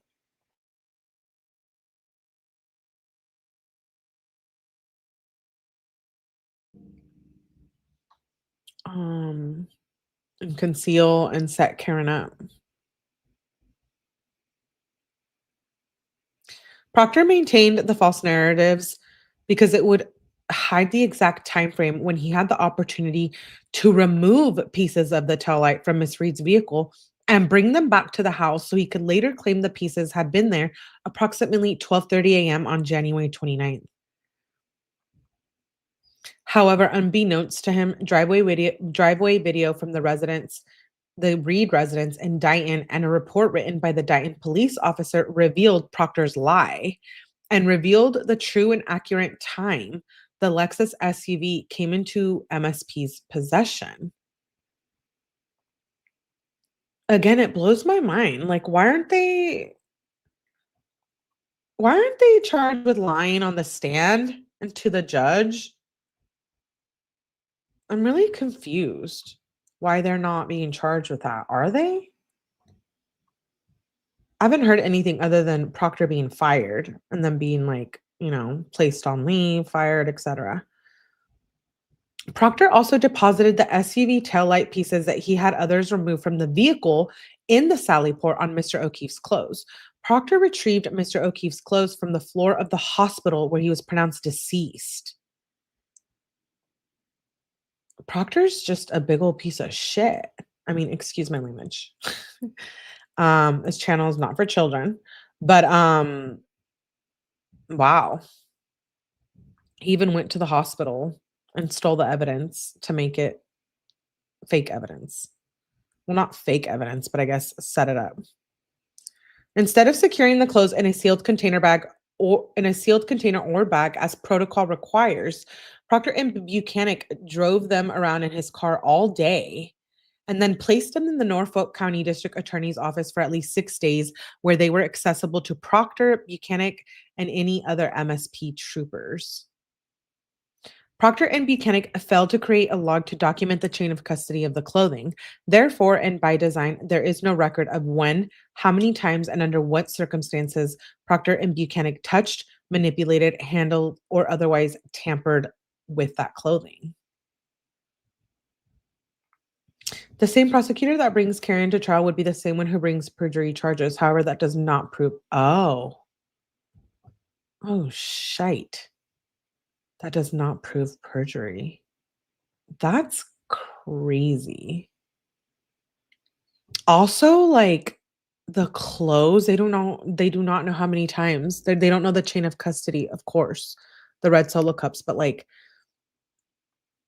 remember there was like all that DNA on the clothes, the male DNA. How come I'm not getting this confused with Bryan Kohberger? I've been so hooked on that. The MSP evidence submission handbook dictates the chain of custody begins at the time of collection and that the collector seal evidence packages as soon as possible after collection to ensure integrity of items and limit loss of transient evidence. Here, in violation of MSP stated policies, the chain of custody for all of John O'Keefe's clothing, as well as dozens of pieces of taillight material, does not begin until March 14th, 2022, nearly 2 months after it was collected, when Proctor finally submitted it to the MSP crime lab. The chain of custody was actually eventually submitted on March 14th. Wow. Also, I know we're not talking about the Bryan Kohberger case, but we are. I might be talking about it later on a different live. But so you know how like Karen Reed was set up and they did all of this planting and setting up in line? I mean, could that have been possible in the Bryan Kohberger case? Perjury is a high bar. Statements can be false, but it's not perjury unless the lie is told about a material issue and is done to gain favor from the jury. Oh, thank you, First Liberties. You're so helpful. Okay, so like basically 2 months later, a month and a half later, he finally submits a chain of custody. Okay. Proctor is just at some point before providing these clothes to the crime lab, Proctor and Buchanan placed pieces of the SUV taillight on them where they were identified by the crime lab in 2023. Proctor also planted pieces of glass on the bumper of Miss Reed's SUV while it was in possession of the CPD Sallyport garage, which he then claimed to have recovered later on February 1st. Proctor planted this evidence to make it look like these shards originated from the cocktail glass that Mr. O'Keefe was holding when he exited the Waterfall bar. Evidently, Proctor did not plan on Karen Reed's defense attorneys insisting on forensic testing on the glass shards, which showed that they did not match the cocktail glass in Mr. Keefe's possession. That's crazy. In fact, the 5 glass pieces originated from multiple different sources. One shard of glass on the bumper did not match another piece of the glass that had been in Proctor's possession.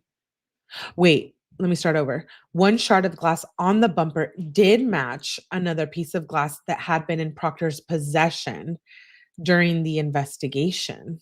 The only way for the glass to have ended up on the SUV bumper is that Proctor planted it there in an attempt to connect the vehicle to the death of Mr. O'Keefe.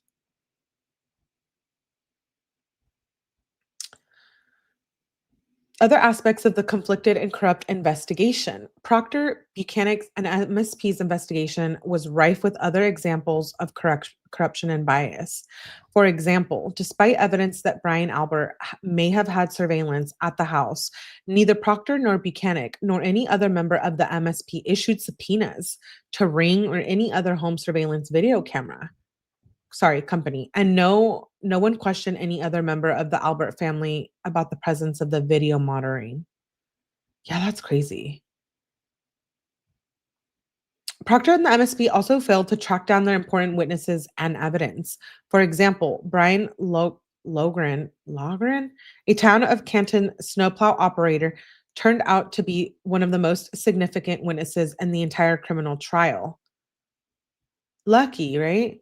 Proctor and his colleagues never spoke to him during their investigation and only did so once Lucky was interviewed by separate law enforcement agency and provided statements inconsistent with the MSP's narrative, 18 months after Miss Reed was already indicted and awaiting trial. We love Lucky. I'm so glad this woman didn't drop it and it's about to blow-ish up in Boston. What scares me more is like, how about one of us got set up? That would be scary. I always try to picture that itself, you know, like, okay, I might not be, or we might not be, you might not be the biggest fan of Karen Reed, but we are fans of exposing corruption and justice, right? And like that could happen to anyone. Like we've all been at a party drunk, having some kind of argument or doing something we weren't supposed to be doing or something. You know, I'm not here to tell on ourselves, but I mean, this could technically happen to anyone. I guess whether you know police officers or not or work for that department, people can get set up. Specifically, Lucky drove his snowplow by the house multiple times in the early mornings of January 29th, including at 2:30 a.m. and 3:30 a.m. Is that Lucky, Mr. Lohgren? I hope I'm right. I can't remember his actual name because I know them all by their nicknames. Throughout the trials, he reported that there was no body on the lawn at 34 Fairview, nor cars on the street in front of the house at 2:30 a.m. He believes he would have seen a body if it had been on the lawn where Mr. O'Keefe was found several hours later.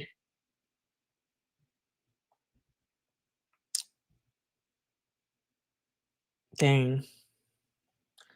Liberties is like, not me. I'm glad I'm not in Boston. Dude, I am so glad too. I never want to get in trouble there.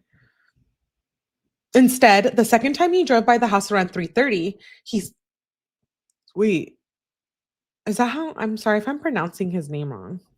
Mr. Lohgren saw a Ford Edge in the front of Albert's home that had not been there an hour before, but which was then parked where Mr. O'Keefe's body was later found. Brian Albert drove a Ford Edge at the time. However, the Ford Edge was gone by the time Miss Reed arrived to the house around 6 a.m., and in its place, she discovered Mr. O'Keefe's body. Proctor, Buchanan, and Tully never made any effort during the actual investigation to track down Lucky or any information relating to the Ford Edge. Hey, Manji. Proctor also secretly made efforts to protect other Albert family members during the investigation who may have also had a role in Mr. O'Keefe's death. Witness Julie Nagel, oh, here we go with the Nagel, told Proctor that Colin Albert, Brian Albert's nephew, had been present at the house the night of January 28th through the 29th. But Proctor omitted his name from the official summary of Miss Nagel's interview, even though he listed all others who had been present at the house with Colin. Colin was so totally involved, in my opinion. When Miss Reed's attorney filed a motion to obtain Proctor's notes, his handwritten memorialization of Julie Nagel interview mirrored almost exactly what was typed up in his police report, except for the words Colin Albert. Protecting your son. Proctor's interactions with Kevin Albert, Brian Albert's brother, during the investigation also demonstrate his close relationship with the Albert family, as well as his propensity for violating MSP rules and Massachusetts criminal laws. Repeatedly, Proctor used his personal cell phone to speak with Kevin, a CPD officer, instead of official channels when he coordinated interviews of witnesses, even though CPD was recused from the investigation. Further, in the middle of Proctor's investigation in the summer of 2022, it was discovered that Proctor and Kevin Albert were out drinking alcohol together and driving in Proctor's cruiser on Cape Cod. At the end of the night, Kevin Albert forgot to bring home his gun, his badge, and left them in Proctor's cruisers. Their drinking and driving in Proctor's MSP vehicle violated both MSP policies as well as various Massachusetts criminal statutes, and further highlighted the conflicted nature of the MSP's investigation. Moreover, because of their close relationship, Proctor, Buchanan, and Tully worked together with CPD in hiding certain videos from Karen Reid's criminal defense team. Specifically, upon information and belief, MPD and CPD collaborated to keep exculpatory surveillance video from Karen Reid's criminal defense team in preparation for the first trial. Those videos captured Brian Higgins' activities in the CPD parking lot and inside the police station shortly after the physical altercation at the house that led to Mr. O'Keefe's death. They demonstrated that Higgins' statements about his post-house party activities on the night of Mr. O'Keefe's death was not accurate. Upon information and belief, CPD knew it had this evidence and worked with MSP to keep it from Miss Reid. Additionally, upon information and belief, CPD set its auto-delete function for saving certain surveillance videos from the Sally Port to 30 days, therefore assuring the immediate destruction of likely additional exculpatory evidence. The 30-day auto-delete settings conflicts with the fact that CPD videos were shared with the defense over the 3 years. Therefore, either the setting was changed to prevent a defense expert from auditing the footage, which is when a 30-day setting was discovered, or the footage was obtained within 30 days of January 29th and withheld from the defense. The indictments, trials, and aftermath. Ms. Reid was arrested on February 1st, 2022, pursuant to a criminal complaint charging her with manslaughter, among other charges. She was required to post $50,000 for bail, and the court imposed several other conditions of release, including loss of driver's license and stay-away order from the O'Keefe family and John O'Keefe's home.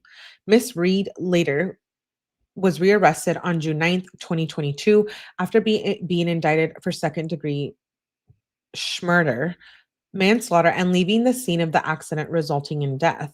Her bail was set at $100,000 by Norfolk County Superior Court. In February of 2023, her bail was reduced to $80,000 at the defense's request. Ms. Reid was tried twice by the Commonwealth. The first trial started in April of 2024 and ended on July 1st after the court ordered a mistrial because of a hung jury. On June 18th, 2025, following another nearly 2-month trial, Ms. Reid was acquitted of all charges associated with the death of John O'Keefe, murder, manslaughter, and leaving the scene of an accident resulting in death. For the first time in 3.5 years, Karen Reid was able to leave court knowing that the forces aligned against her had failed to convince a jury to buy their deception. Let me get a drink of water.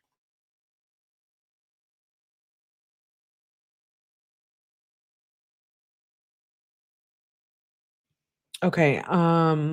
Beginning in January 2022, the defendant's actions had a profound effect on Ms. Reid.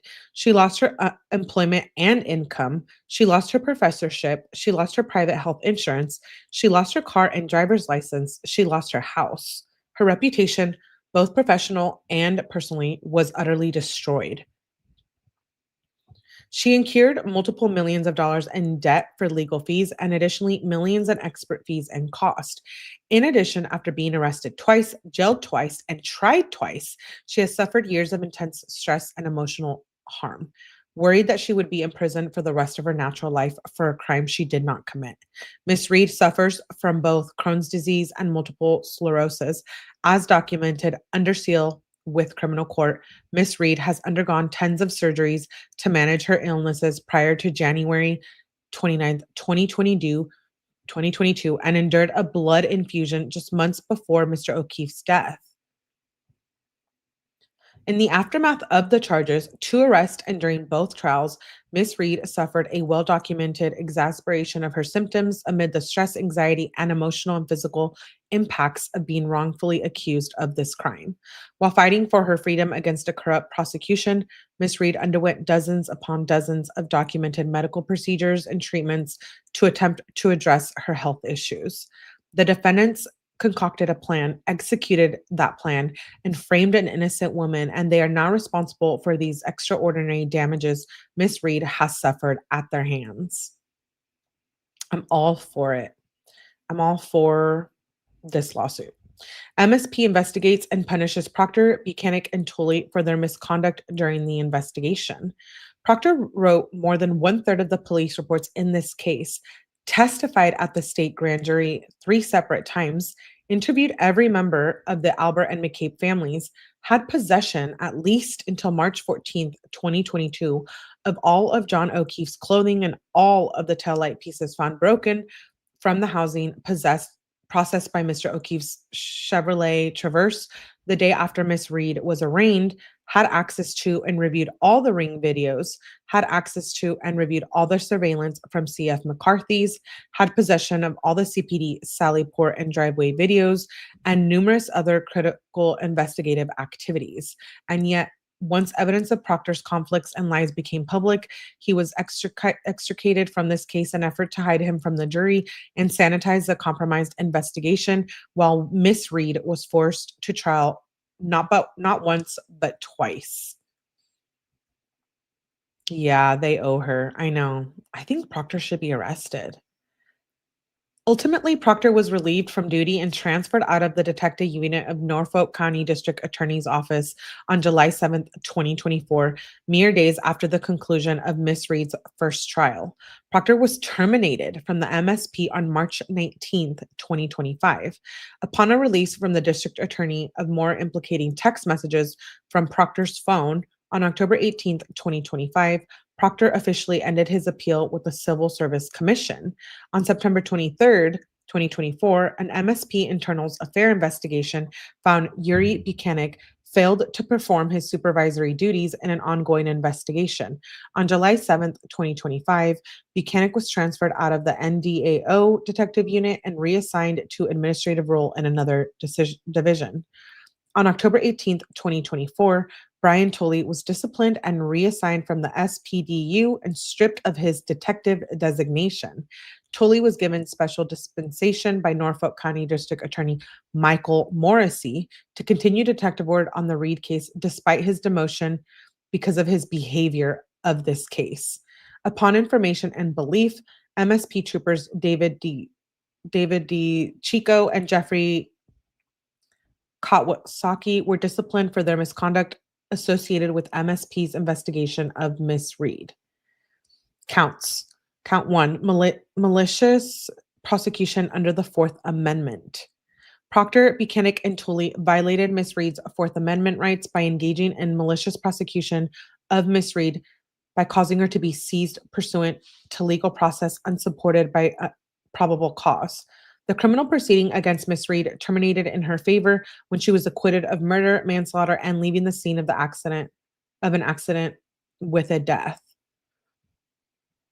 Proctor, Buchanan, and 𝗿𝗏 caused Miss Reed to be seized without probable cause as described, including but not limited to leading, handling, and participating in the O'Keefe investigation, even though Proctor was conflicted due to personal relationships with various witnesses and suspects and potential suspects, which conflict led to Miss Reed's unlawful treatment.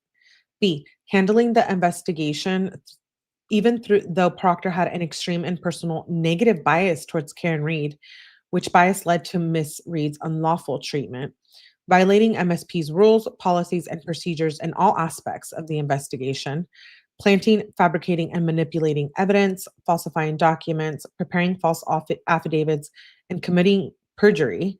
There's that word.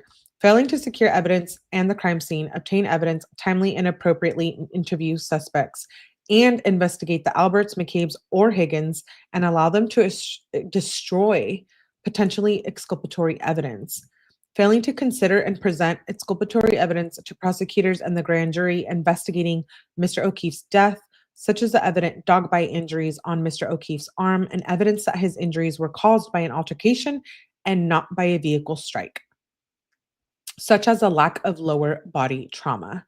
Yeah, that always confused me because if he was hit by a car, why wouldn't his legs be hurt or something? You know? Proctor got fired. Yeah. He should be arrested.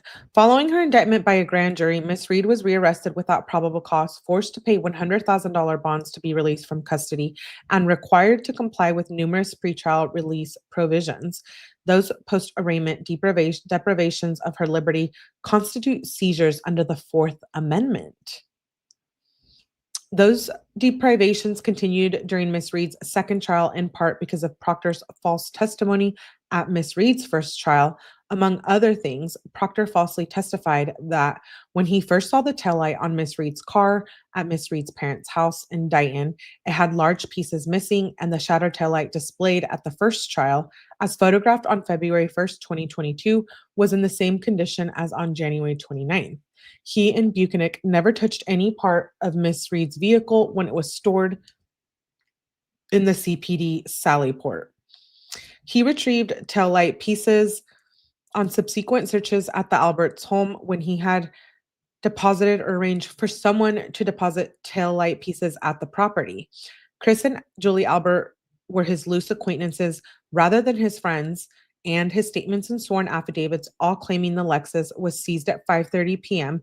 and that he arrived at Dighton at 4:30 p.m. were typos.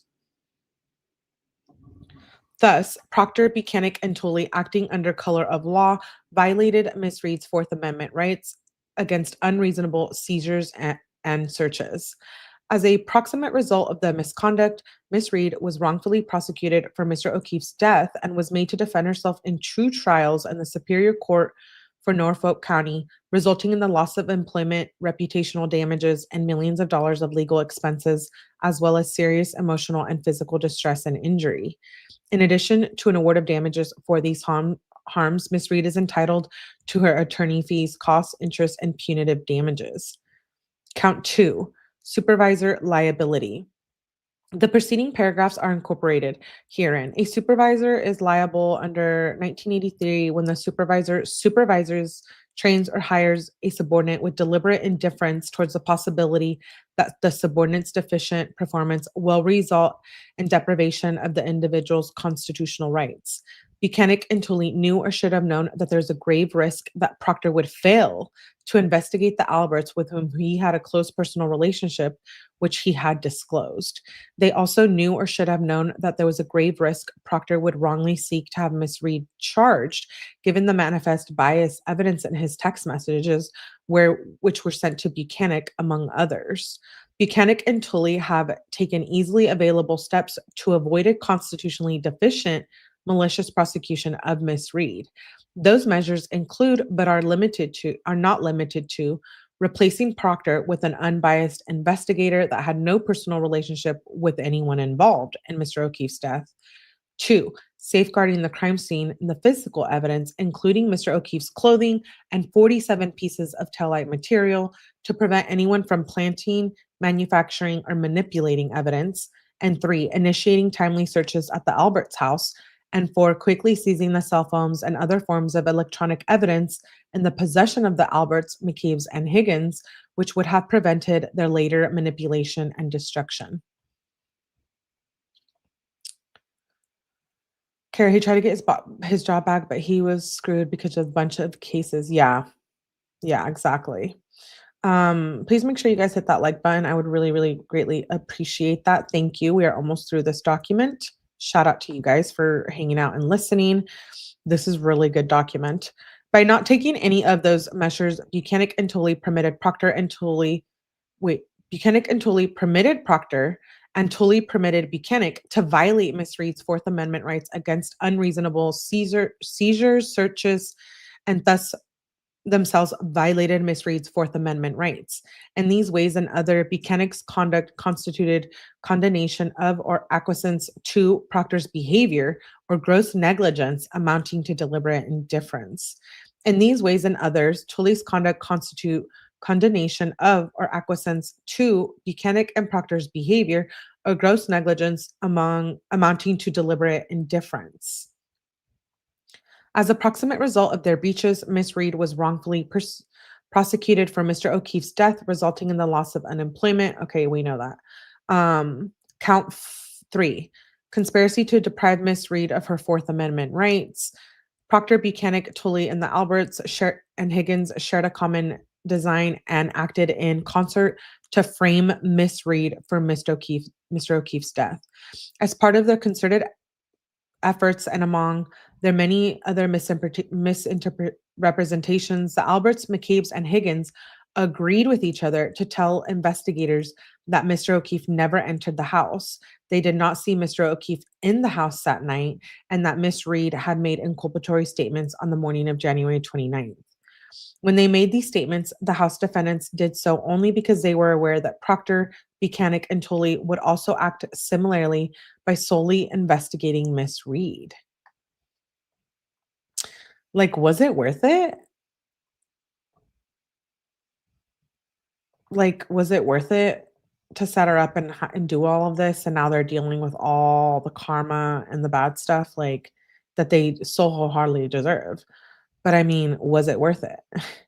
Proctor, 𝗵𝗃𝗃, and Tolley knew or should have known that the statements made to them by the House of Defendants were false, and that obvious and easily obtainable evidence existed demonstrating Mr. O'Keefe did go into the house where he was involved in a physical altercation during which he was also beaten up, fell back, gashing his head, and attacked by a dog. Instead, because of their close personal and professional ties to the House defendants, Proctor, 𝗵𝗃𝗃, and Tolley agreed with each other to use the House defendants' misrepresentation as predicate for an implicit direction to conduct an investigation that solely targeted Miss Reed to the exclusion of everyone and anyone else.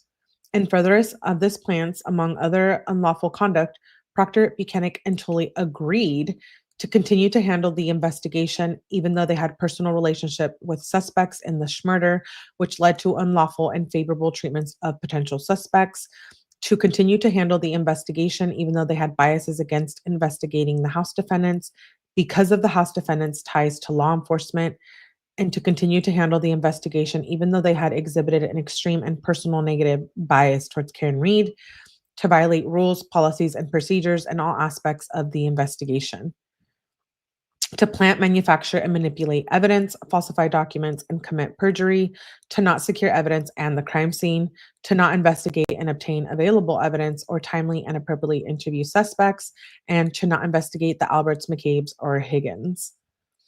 I believe Karen could have been a reason for the attack on John O'Keefe, the jealousy and the friendships, but also, like I said, the jealousy and the fact that they would never be and I mean the defendants would never be like John O'Keefe. You know what I mean? Proctor and Higgins, they're gross, they're pigs, the way they talk about females, etc. And I feel like John O'Keefe was somewhat the nice guy in the group of friends, if you may. Why do they hate her so much? I feel like it's both, Kara. Why do they hate her so much, or was she just a scapegoat? I don't know where that hate stems from though. Like, if it's just from jealousy or relationship, it seems like a lot more than that. Definitely the scapegoat. The McCabe's and Alberts coordinated their efforts through text messages, phone calls, and conversations. Higgins and Brian Albert coordinated their efforts through telephone calls and texts on their phones, which were later destroyed or discarded.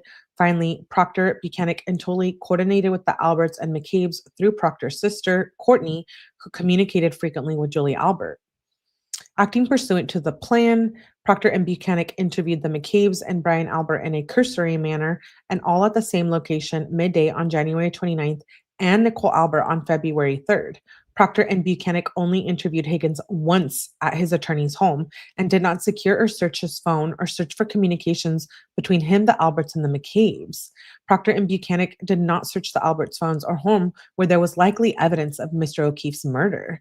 Brian Albert and Higgins destroyed or discarded their phones, destroying evidence of the murder and cover-up. As a result of the conspiracy among them and between them, Proctor and 𝗵𝗃𝗃 and Tolley never investigated the House of Defendants, but instead, Miss Reed was wrongfully arrested and prosecuted in violation of her Fourth Amendment rights. Proctor, 𝗵𝗃𝗃, and Tolley and the House of Defendants acted in unison and had a peculiar power of coercion over Miss Reed because Proctor, 𝗵𝗃𝗃, and Tolley were the state police employees investigating Mr. O'Keefe, and the House defendants were able to direct that investigation solely towards Miss Reed because of their personal and professional connections to Proctor, 𝗵𝗃𝗃, Tolley, and their support knowledge of police and criminal investigations as a result of their own work in connection to law enforcement. The proximate result of Miss Reed's wrongful prosecution was her loss of employment, reputational damages, and millions of dollars of legal expenses and emotional distress. Count 4, MCRA, Massachusetts Civil Rights Act, The defendants inferred or attempted to interfere with Ms. Reed's exercise or enjoyment of her rights under the federal and Commonwealth Constitution and laws through threats, intimidation, or coercion. Among other acts, by manufacturing and planting evidence, not securing the crime scene, not searching the Alberts' homes or the Alberts and Higgins phones, and ignoring exculpatory evidence as the dog bite injuries and lack of injuries consistent with the vehicle strike, Proctor and Buchanan caused Ms. Reed wrongful indictment, arrest, and prosecution, and therefore interfered and attempted to interfere with her rights under the Fourth Amendment to the United States Constitution and Mass Declaration of Rights. By falsely representing that Mr. O'Keefe never entered the house and by relocating his body to the location on the Alberts property where they would claim Ms. Reed dropped off Mr. O'Keefe, the Alberts, the McCabe's, and the Higgins caused Ms. Reed's wrongful indictment, arrest, and prosecution. Brian Albert and Brian Higgins also caused Ms. Reed's wrongful indictment, arrest, and prosecution by destroying or discarding their phones, eliminating exculpatory evidence, and the House of Defendants thereby interfered and attempted with her rights. Okay, we got that. Moreover, the House defendants, Proctor, Buchanan, and Tolley conducted conduct amounted to threats, intimidation, and coercion. Count 5 is common law malicious prosecution. By manufacturing and planting evidence, not securing the crime scene. Okay. Ms. Reed's indictment, arrest, and prosecution occurred without probable cause. These criminal proceedings were instituted with malice as evidenced by Proctor and Buchanan and Tolley's knowledge that it was based on false evidence, Proctor, Buchanan, and Tolley's bias and ill will towards Ms. Reed, and for the improper purpose to protect Proctor's friends and acquaintances, the Alberts. Well, I hope the Alberts are being there for Proctor just as much as he covered up for them. The criminal proceedings terminated in Ms. Reed's favor when she was acquitted of murder, manslaughter, and leaving the scene of an accident with a death by falsely representing Mr. O'Keefe never entered the house. Okay. Count 6, intentional infliction of emotional distress. We know that by setting her up. And then count 7 is civil conspiracy. As part of their concerted efforts and among other misrepresentations, they agreed to tell other investigators that Mr. O'Keefe never entered the house. It's kind of a repeat on all of these counts. In furtherance of the conspiracy, Proctor, Tolley, and Buchanan agreed to fabricate, plant, and manipulate evidence purporting to show that Ms. Reed's vehicle hit Mr. O'Keefe's pursuant to their plan. Proctor, Buchanan, and Tolley carried out multiple overacts, including damaging the taillight on Ms. Reed's vehicle while it was in the town of Canton Sallyport, not securing the crime scene, and depositing taillight pieces on January 29th prior to the MSP CERT team's arrival on site. In addition, Proctor deposited some of the broken taillight pieces on Mr. O'Keefe's clothing while the clothing was in his unprotected custody. Proctor also deposited glass alleged to have been from a cocktail glass on the bumper of Ms. Reed's Lexus SUV sometime prior to the vehicle's processing by MSP CL on February 1st, 2022. Another part of the conspiracy was to take coordinated steps to ignore and destroy potentially exculpatory evidence that pointed to other suspects like Albert and Higgins. The McCabe's, the Alberts, and Higgins coordinated through text messages, phone calls, and information and belief conversations. Higgins and Albert coordinated through telephone calls and on information and belief, texts on their phone, which were later destroyed or discarded. Finally, Proctor coordinated with the Alberts and McCabe's through his sister Courtney, who spoke frequently with Julie Albert. Proctor and Buchanan interviewed the McCabe's, the man in a cursory manner on the morning of January 29th, and Nicole Albert on February 3rd, all told the same false story that Mr. O'Keefe never entered the house. Following Mr. O'Keefe's death, among other acts, the McCabe's and Alberts agreed to make it look like Mr. O'Keefe died due to exposure after being hit by Reed's car. As part of this common plan, Brian Albert and Higgins, both law enforcement officers, were familiar with investigations, communicated at 2:22 a.m. on January 29th after Higgins left his house. Shortly thereafter, as part of the plan, Jennifer McCabe deleted a Google search at 2:27 a.m. on January 29th, for how long it takes a person to die in the cold. One or more of them then relocated Mr. O'Keefe's body and deposited it in front of the Alberts' house, where Jennifer McCabe claimed Miss Reed had dropped Mr. O'Keefe off earlier.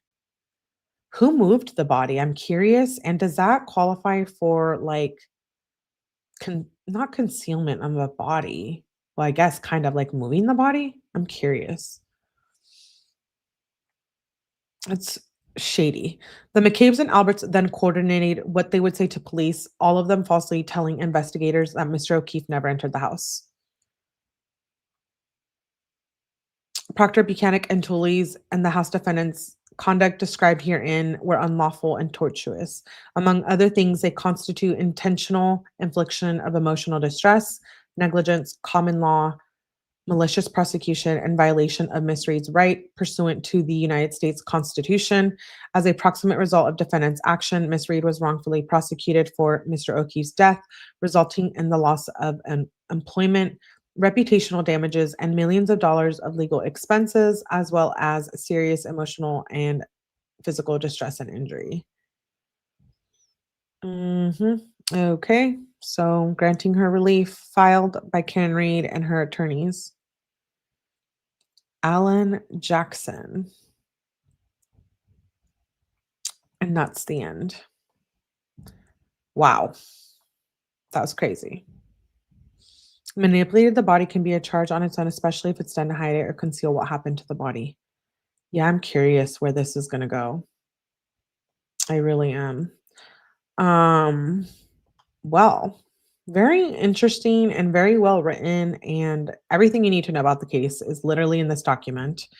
I am curious to see what's going to happen because we know everybody's suing each other, and there's just a lot of drama regarding this case. But nonetheless, what you guys should do is hit the like button on the way out, please. We do have more lives later, so definitely make sure you turn on your notifications. We will definitely stay caught up on the Karen Reed civil lawsuit against basically everyone. And we'll definitely stay caught up on this case. Shout out to all of you guys, chatters, viewers, members, and replay viewers and the haters. All thank you for watching, and I will see you shortly on the next one.